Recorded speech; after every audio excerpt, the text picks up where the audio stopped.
안녕하세요, 도골입니다. 오늘은 퍼디 스타팅 가이드입니다. 이번 7월, 8월 뉴비 유입이 좀 많을 거라 예상되는데 어떻게 준비하면 되고 어떤 식으로 시작하면 좋을지 그런 것들을 좀 안내해줄까 해요. 현재 여러가지 스타팅 이벤트, 추석 이벤트 같은 것들도 있고 8월 7일에는 무려 점핑 이벤트가 퍼디의 최초로 시작하게 될 예정이라서 그런 거에 대한 정보도 좀 안내해줄까 합니다. 이번 디렉터 라이브에서 이렇게 이제 디센던트 부스트업이라는 시스템을 공개해줬어요. 아마 8월 7일부터 공개될 내용일 것 같고 일반 난이도의 캐스트 스킵, 40레벨 계승자 지급, 그 외에 기본적인 장비 같은 거 지급해주면서 시그마 섹터부터 여러분들이 게임을 시작하게 해주는 그런 시스템이 추가된다고 합니다. 그 다음에 이제 부스트 패스까지 진행을 하면은 패스 길이라는 뜻임, 뭐 여러가지 필수 아이템 같은 거, 뭐 레벨이랑 웨폰 같은 거 그런 것도 넣을 수 있고 얼티밋 버디까지 현재 얻는 게 가능하다고 해요. 이게 이제 8월 7일날 진행될 이제 부스트 시스템이지만 그거 말고 지금 시작하는 사람들은 그러면 개손이 아닌가요? 라고 생각하는 분들이 있을 텐데 그럴 걱정 안 해도 되는 게 현재 진행하는 여름 버닝 출석 이벤트라던가 이런 거 꾸준히 했을 때 뭐 얻을 수 있는 그런 재화들이 사실상 뭐 그때 하는 거랑 삐까치기 때문에 그때 이제 뒤늦게 이거 하는 것보다 이렇게 이벤트 도전 꾸준히 받아가면서 1주년 그런 토큰까지 챙겨서 아나이스한테 보상 바꿔 먹을 수 있는 것들도 지금 상당히 많이 있어요. 그래서 지금 시작하는 사람들은 뭐 지금 시작하는 대로 좋고 그때 시작할 사람들은 그때 시작하는 대로 좋고 라고 할 수 있겠죠. 아나이스한테 지금 1주년 선물 대약소 가면은 이렇게 파는 것들이 상당히 많고 그런 거 다 이벤트 꾸준히 하는 걸로 얻을 수 있고 그 외에 현재 돌파사전 이벤트에서 웹 이벤트도 하나 진행하기 때문에 우리 좀 여기서 이렇게 선물 퍼디 팀에서 보내주는 이런 아크릴 굿즈 세트 같은 거또 당첨이 될 수 있지 않을까 싶습니다. 그래서 그때 시작하는 사람과 이번에 시작하는 사람들의 차이가 조금 있다라는 점은 있긴 하지만 여러분들이 원하는 일정에 맞춰가지고 하시면 될 것 같습니다. 넥슨 게임들이 많이 하는 그 여름 스타팅 이벤트가 좀 크게 있는 거죠. 자, 해서 이제 중요한 내용들을 안내해드려야겠죠. 퍼디 시작하면 어떻게 해야 되나요? 여러분들 시작하면은 덩그러니 초반 튜토리얼 진행하고 이곳에 떨어지게 되는데 기본적으로 퍼디에 있는 여러 가지 퀘스트들이 있어요. 이렇게 메인 퀘스트로 해가지고 나오는 것들, 그리고 서브 퀘스트로 해서 나오는 것들, 계승자 전용 퀘스트, 빌라자비 퀘스트들이 있는데 여기 있는 것들은 다 해주시면 된다고 보면 됩니다. 그래서 여러분들이 이제 어려움 난이도 입성하기 전에 일반 난이도를 꾸준히 깨주시면은 여기 있는 지역들 다 열면서 어려움 난이도가 랭크 초반에 보통 열리게 됩니다. 그리고 진행하다가 뭔가 막히는 것들, 그리고 이게 왜 퀘스트가 없지 하는 것들은 보통 이제 G 눌러서 맵에 보면은 다 보라색으로 보일 거예요. 근데 만약에 어려움 난이도를 입성했을 때 일반에서 해야 되는 퀘스트가 있으면 일반도 확인해 보시는 것도 중요합니다. 이렇게 크로스되어 있는 것들이 있기 때문에 그걸 보시면 되고 여기서 봤을 때 없으면은 알비온에 보통 있는데 알비온에 보라색으로 반짝이고 있거나 뭔가 그렇게 표시가 되어 있을 거예요. 거기 가서 진행을 하시면 되고요. 그래도 모르겠다 하면은 재방송 와서 물어보세요. 아니면 월드 채팅에 여기에 퍼디 고인물들 퍼디 할아버지들한테 해서 이거 왜 안 돼요? 저희 거신 못 잡겠어요? 물어봐 주시면 퍼디 할아버지가 홀홀홀 하면서 딱 뛰어올 테니까 그런 것들도 나쁘지 않을 것 같습니다. 그러면 여기 있는 메인 퀘스트를 꾸준히 밀면 여러분들은 어디까지 다 진입할 수 있냐면 처음에는 이제 침공이 열려요. 침공은 매일 꾸준히 하면 되는 그런 1회 퀘스트 골드벌이라고 생각하시면 되고 이렇게 깨시면 이제 곳에 보이드베슬이라는 작전 단말기가 있습니다. 보이드베슬은 꽤 중요한 파밍처인데 곳에서 파밍할 수 있는 것 중에 이렇게 베스퍼스 헌팅도, 그러니까 강아지를 줘요. 조력자는 이제 아이템을 먹어주는, 그리고 아이템 보상을 좀 늘려주는 그런 상승 효과가 있고 어떤 조력자에 따라서 체력을 회복해주는 조력자, 그리고 탄환을 수급해주는 그런 조력자도 있어요. 반드시 거쳐가야 되는 그런 보상 중 하나고 여기 반드시 거쳐가야 되는 보상 중 하나가 이네즈도 있어요. 이네즈 강화 세포 연구도면이 여기서 이렇게 뜨기 때문에 여러분들은 꾸준히 돌면서 여기 있는 조력자와 이네즈를 먼저 파밍하는 거가 이제 게임이 시작이라고 보시면 됩니다. 이 구간이 조금 귀찮고 지루할 수도 있긴 한데 그래도 고인물들 할배들이 계속해서 버디 뉴비들 도와주려고 저기 왔다 갔다 하고 있으니까 여기 버스 타거나 이거 조금 부족해 보이면은 월챗에서 보이드베슬 가시는 분 있나요? 해가지고 슬쩍 물어보시면은 아이 하면서 약간 손 들고 도와들 주실 거예요. 일반 퀘스트 뚫고 그 다음에 보이드베슬까지 와 주신 다음에 여기서부터 기본적인 여러분들이 캐릭터 연락을 좀 하셔야 되는데 이네즈까지는 이제 필수 캐릭터라 생각하는데 그 외에 뭐 세레나가 좀 필수기긴 하지만 그런 세팅하는 거가 좀 많이 어렵기 때문에 그건 조금 순위로 두셔도 되고 그 다음에 이제 파밍 해보고 싶은 계승자들 하나하나 얻어가면서 이 게임의 파밍 방식이 어떻게 되어가는지 그런 것들을 확인하시면 돼요. 예를 들어 이제 얼티밋 비에사라는 친구가 이번에 침식에서 굉장히 활용하기 좋기 때문에 이 캐릭터를 얻기 위해서 여러분들이 어떤 파밍을 해야 되냐 하면은 이곳에 마우스를 가져다 대서 획득 정보를 이렇게 파악을 해보고 파이로매니악 이런 데서 깔 수 있는 거구나, 에스퍼스 달빛 호수에서 비정형 물질 패턴으로 깔 수 있는 거구나 하면은 여기다 F를 누르고 125번 몰튼 포트리스. 자, 이거를 얻기 위해서 125번을 얻어야겠죠. 까는 곳은 몰튼 포트리스고, 그럼 이 125번은 어디서 나오느냐? 요걸 확인해야 됩니다. 이거는 이제 고정형 재료에 125번을 눌러보시면은 어려운 봉쇄구역에서 나오네요. 어려운 봉쇄구역에서 나오는 거라면은 곳에 쪼르르 뛰어가서 침투작전 어려움 보시면은 곳에 봉쇄구역이 있어요. 이제 400%가 활성화되어 있을 때는 400%로 빠르게 두면 되지만 250%가 되어 있을 때는 250%에서 파밍을 해가지고 얻으시면 되겠죠. 하단에 다른 침투 지원이라는 게 있는데 그걸 켜두고 이렇게 매칭을 돌리면은 여러분들이 원하는 비정형 물질을 125번이 여기 있으니까 이걸 선택한 채로 다른 데 가서도 캘 수가 있어요. 다른 곳은 봉쇄구역이 아니더라도 원하는 보상은 이곳에서 얻을 수 있는 거죠. 그 다음에 퍼디 파밍에서 중요한 거는 집중 공략 목록이라는 거예요. 이게 이제 4개가 이렇게 있는데 여기서 여러분 조력자 파밍을 해요. 조력자 파밍을 하는데 이게 먹기가 생각보다 어려워요. 하지만 이걸 확률을 100%로 해서 먹을 수 있는 방법이 있는데, 예를 들어 헌팅독을 여러분 파밍을 하는데 필요한 강화세포 연구 도면, 그 외 잡다한 재료들은 다 파밍이 되는데 이런 것들은 좀 확률적으로 먹어야 돼요. 그렇기 때문에 예를 들어 나선 총매 연구 도면이 부족하다면 여기에 F를 눌러요. 그 다음에 이거 공략 설정을 눌러요. 이 다음에 보이드 베스를 돌면 여러분들이 꾸준히 돌기만 해도 최종적으로는 이거를 100% 채워서 무조건 먹을 수 있다 라는 이런 시스템이에요. 이게 여기만 적용되는 게 아니고 특정 파밍에는 적용이 되는데, 같은 보이드 베슬에서 나오는 필런, 이네즈 이런 친구들도 이렇게 집중 공략 등록이 가능해요. 다만 이제 안 되는 것들도 있는데 안 되는 것들은 그냥 안 되는구나 하고 넘어가 주시면 됩니다. 그것도 설명하기가 조금 이제 뉴비에게는 어려운 부분이 있어서 이건 안 되네 넘어가야지 이렇게 생각하시면 되고, 퀘스트 같은 걸 클리어로 보상을 얻는 그런 형태의 것들은 가능해요.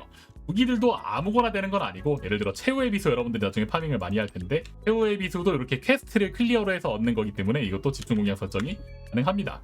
이렇게 하면 최후의 비수도 꽤 빠르게 파밍이 가능하고, 선동우리도 그렇고 왜 이렇게 퀘스트로 얻는 그런 총들 몇 개들은 이런 식으로 쉽게 얻을 수 있다. 그리고 파밍을 다 했으면 여기서 집중 공략 해제 지궁 누르시면은 이렇게 풀 수 있어요. 그 외 기초재료 같은 것들도 파밍하는 거 획득 정보를 여기서 보면은 어디서 나오는구나 해가지고 다 할 수 있기 때문에 이런 부분 확인해 보시면 되고, 그래서 캐릭터는 필수 캐릭터인 이네즈를 초반에 파밍을 해주시고, 그리고 조력자까지 파밍을 해주시면은 이제 여러분들이 기본적인 유비로서의 첫 발걸음을 뗀 거라고 보시고 슬슬 퍼 할배가 돼가는 과정으로 이제 넘어가시면 됩니다. 납작 구간을 무사히 넘긴 유비들은 이제 여러가지 또 야생에 떨어지게 되는데, 바로 침식과 그 다음에 시그마 섹터예요. 시그마 섹터에서는 이런저런 아이템 파밍이 가능하고, 가장 중요한 건 이곳에서 아르케조율을 40레벨까지 올릴 수 있다는 점이에요. 캐조율이라는 거는 이제 40레벨까지 올릴 수 있고, 캐릭마다 다른 경험치를 레벨을 공유하기 때문에 여러분들이 많이 키우고 싶은 캐릭터들 위주로 해서 먼저 올려주시면 돼요.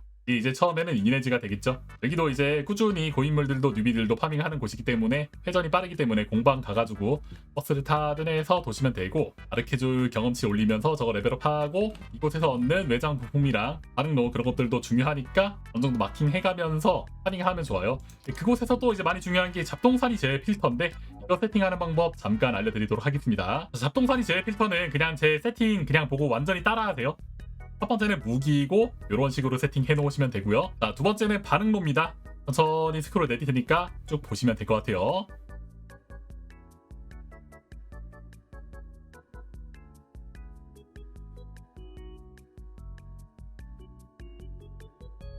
자, 세 번째는 외장 부품입니다. 여기도 천천히 스크롤 내릴 테니까 따라하시면 됩니다.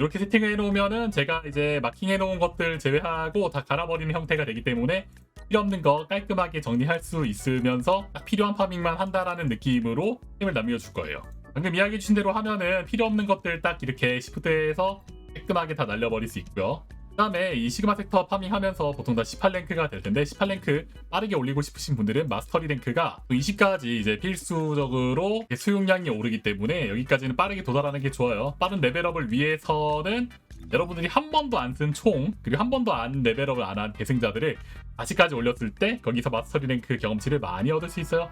그 외에 강아지 레벨업이라던가 필드에 있는 퀘스트 같은 거 한 번도 안 해놓은 거 깨주시면은 마랭을 빨리빨리 올릴 수 있으니까 마랭 작업은 그런 식으로 해주시면 됩니다. 강아지를 얻게 되면 오른쪽 아래에서 이렇게 소환 버튼 해주신 다음에 아이템 자동 분해도 사용을 해주시면 되고요.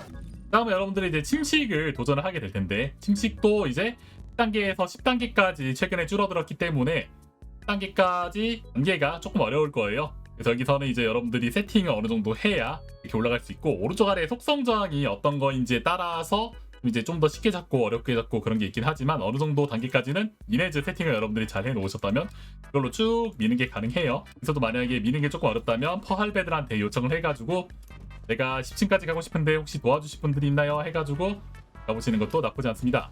그리고 이제 침식과 스마 섹터 그리고 여기저기서 파밍을 하시면은 여러분들이 강화를 해야 되는데, 그 강화하는 장소들이 이곳에 있다고 보시면 돼요. 모듈 관련된 실리온, 여러분들이 부족한 모듈 같은 것들을 얻기 위해서 파밍을 하겠지만 모듈 합성을 통해 가지고 이렇게 얻을 수 있어요. 등록된 거 이렇게 다 체크해서 일괄 선택하면은 한 방에 합성을 해주는데, 여기서 랜덤하게 이제 이것저것으로 바뀌기 때문에 여러분들이 필요한 모듈을 이렇게 파밍을 할 수도 있다. 필요 없는 건 분해할 수도 있고. 그다음에 이곳에 데슬링 근처에 보면은 여러 가지 기계들이 있는데, 무기 작업대는 말 그대로 무기 작업대고 총기 관련된 약간 그런 것들, 무기 레벨 전승, 무기 체조정, 무기 고유 강화 이런 것들을 할 수 있어요. 레벨 전승은 1렙 무기를 100레벨에 맞추기 위해서 필요한 거고, 보통 어려움으로 오면은 100레벨 무기가 쏟아지기 때문에 노란색 1레벨 무기인 거 여기다가 이제 올려서 쓰시면 되고요. 그전에는 그냥 레벨 높은 거 적당히 끼시면 됩니다. 무기 재조정은 무기의 옵션을 이렇게 바꾸는 거예요. 이런 식으로 고정을 해가지고 필요한 것만 해서 돌릴 수 있긴 하지만 그만큼 재조정 재료가 늘어난다는 점 참고하시면 되고요. 고능력 강화는 똑같은 무기를 여러 개 합쳐가지고 무기를 강화시킨다라고 보시면 되고요. 보조 작업대는 이곳에선 반응로 이식과 반응로 강화, 그 다음에 반응로 옵션 강화, 외장부품 옵션 강화 있습니다. 하나하나 설명하자면, 반응로 강화는 말 그대로 반응로의 레벨을 올리는 거고요. 이 레벨을 올림으로써 5레벨까지 올리면은 최대 힐 위력이 강화가 돼요. 여러분들의 데미지가 부족하다면은 이런 곳에서 이걸 올려서 이렇게 진행을 할 수 있고, 그 다음에 반응로 이식은 여러분들이 무기를 어떤 거 꼈을 때 높은 데미지가 나오게끔 하는 그런 최적화 조건이 있어요. 그 최적화 조건을 이제 약간 이식하는 건데, 예를 들어 여러분들이 타오르 호나무 반응로는 권총이 필요해요. 여러분들 어떤 캐릭터 쓸 때 주무기가 이제 권총이 필요해요. 그럴 때 이제 타오르 호나무 반응로를 누르고 권총 반응로를 하나 찾아가지고 이곳에 넣어주시면은 이렇게 최적화 조건을 하나 늘릴 수 있어요. 그러면 이제 권총을 끼고도 이 최적화 조건이 맞기 때문에 저렇게 활성화 스킬 위력 증가율과 융합 스킬 위력 증가율 이런 것들을 다 먹을 수 있죠. 그 외 반응로 옵션 강화는 이제 여러분들이 낮게, 그 외 반응로 옵션 강화는 이제 수치를 올리는 건데, 간단하게 보여주자면은 이렇게 전 강화 재료를 넣고 최대치까지 올린다고 보시면 돼요. 제대로 뜬 거 반응로들만 업그레이드 해주면 되고, 마찬가지로 외장부품 옵션 강화도 여기에 외장품 중에서 옵션이 그렇게 좋지 않은 것들, 최대치가 아닌 것들 하나하나 강화해 나가는 그런 거라 보시면 됩니다. 이렇게 처리잔치도 하면 최대 실드랑 받는 체력 회복 개수 뭐 이런 것들 쭉 해가지고 올려서 최대치까지 올릴 수 있다. 이거 자원이 좀 들기 때문에 이것도 조금 나중에 생각해 주시면 되고, 그 다음에 이제 중요한 게 코어 제작대인데, 코어 제작대는 여러분이 시그마 섹터랑 힘식을 돌면서 나왔던 무기 코어나 외장부품 코어들을 거나 변환하거나 뭐 하는 그런 장소라고 보시면 돼요. 이 코어는 이런 식으로 랜덤하게 이제 여러분들이 끼게 되는 것들이 있는데, 이게 맞게 이렇게 코어 박아가지고 껴주시면 돼요. 이걸 아무거나 박는 게 아니고 그 무기에 최적화된 거, 약간 공략 같은 거나 한번 보시고 하면 되고, 확률적인 부분이기 때문에 제대로 안 나올 가능성이 상당히 농후해요. 그래서 약간 노가다 요소가 여기가 좀 필요한 부분이고요. 부족한 거는 이렇게 변환이나 제작해가지고 추가적으로 획득할 수 있으니까 부분도 활용을 하셔야 된다. 이렇게 보이드 침식과 시그마 섹터 파밍을 할 수 있으면은 여러분들은 이제 유격전 심층부도 어느 정도 할 수 있을 텐데, 이것도 공방에 어느 정도 활성화가 되어 있기 때문에 아이스 메이든 세팅, 이거는 이제 그냥 잡을 수 있는 보스는 아니고 어느 정도 공략도 알아야 되고 세팅도 어느 정도 해야 되기 때문에 이거 참고하시고 출발하시면 됩니다. 저 같은 경우는 이제 시모 같은 걸로 활용해서 저거 잡는 거 추천드리긴 하는데, 초보가 하기에는 아직까지 조금 어려울 수 있으니 나중에 이제 퍼할배들이 슬슬 돼갈 때 여러분들도 세팅을 해서 저거 잡으시면 됩니다. 여기까지가 이제 초보 스타팅 가이드가 될 것 같고, 끝으로 퍼디 세팅 같은 거 조금 안내해주고 하는데, 게임 플레이에 가시면은 조력자 보기 설정, 내 조력자만 보기, 피해량 표시 옵션에 피해량 켜기, 체력실드 수치 표시 켜기, 체력실드 증감 표시 켜기, 상태 효과 텍스트 표시도 켜기 해주면 좋고요. 이 버프나 버프가 어떤 게 걸리는지 그런 것들 확인이 가능해요.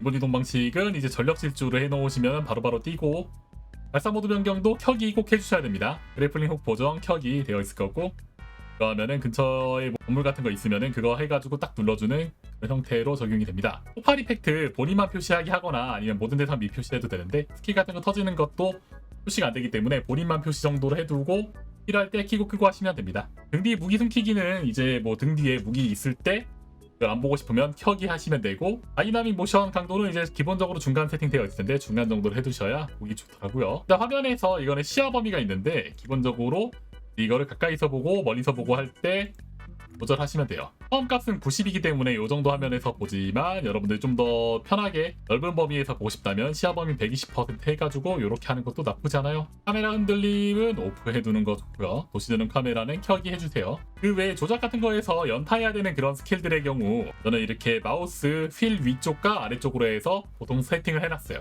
넥슨 계정은 이쪽에 계정에서 연동을 할 수 있는데 뭔가 이런 것들도 물어보시는 분들이 한 번씩 있더라고요. 계정 연동이 필요하다 생각되면은 이거 연동해가지고 넥슨 플레이에서도 플레이할 수 있고 스팀에서도 플레이할 수 있습니다. 그리고 진행하면서 여러분들이 좀 까먹었던 그런 내용들이 있으면 이곳에서 계정자 구요관 가면은 제가 기존에 이제 설명해줬던 그런 튜토리얼들을 다시 한번 확인할 수 있어요. 그래서 텍스트로 조금 정리를 가볍게 해봤는데 굵직한 흐름은 이렇게 보시면 됩니다. 현재 스타팅 선택을 지금부터 해서 현재 있는 이벤트 보상 다 타먹으면서 시작하기.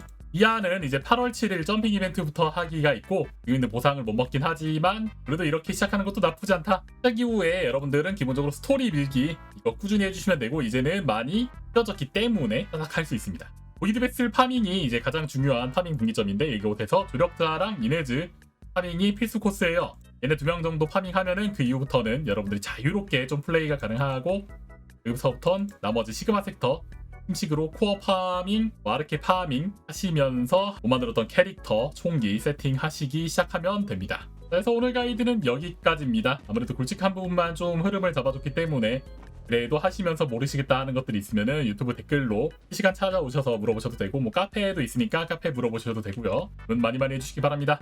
그래서 오늘 영상도 도움 많이 되었으면 좋아요, 구독 한 번씩 눌러주시고 시작하시면서 퍼디 서포터 등록하실 수 있는데 서포터 등록 아직 안 해주신 분들은 설창에서 도골9344 찾아서 해주시거나 댓글 링크나 내용에 있는 서포터 추천 링크 통해가지고 해주시면 감사하겠습니다. 그럼 다음 영상에 찾아뵙도록 하겠습니다. 오늘도 시청해주셔서 너무 감사합니다. 빠이.